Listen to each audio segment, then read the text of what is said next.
Hello, my name is Richard Fisher, and this is for TH 1106, New Testament and Theology, Week 3.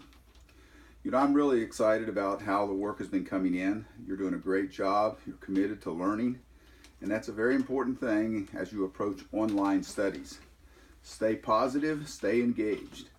This week we have a very important subject. We're going to be talking about the kingdom of God. When you turn to your weekly assignments, you'll notice that we will be defining the kingdom of God. We will be explaining the relationship of that kingdom of God to the covenant and salvation, and also to the plan of God's redemption. As you go through this, you'll find out that the writers of the Gospels did not invent this term. It's taken straight out of the Old Testament prophets and writings, especially that of Daniel. But it's a concept that the people would have understood in Jesus' day. They would have understood the concept, the idea of domain, and other issues involved in the kingdom of God.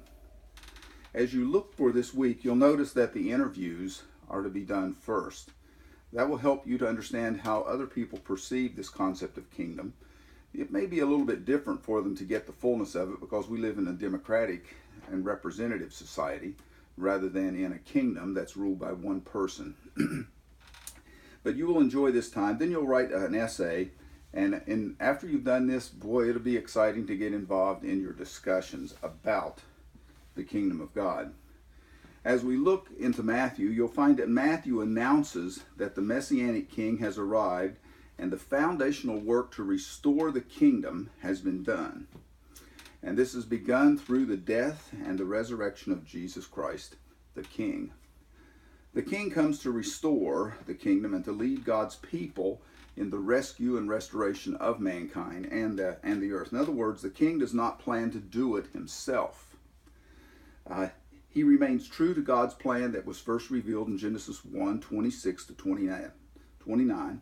God always envisioned giving his spirit to his children and working with them to build and shape the kingdom of God, or the kingdom of heaven. Here in Matthew, we find that the King prepares his followers to become kingdom builders. We would say to do the work of the ministry, or to be disciple makers. The climax and the purpose of the book of Matthew shows this, Matthew 28, 19 through 20. Now, what about the kingdom of God, the kingdom of heaven?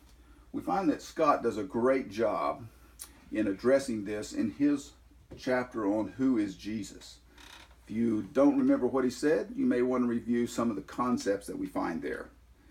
For our purposes in this class, the kingdom of heaven is synonymous to Paul's concept of fulfilling God's plan of redemption, reconciliation, and restoration of mankind and creation.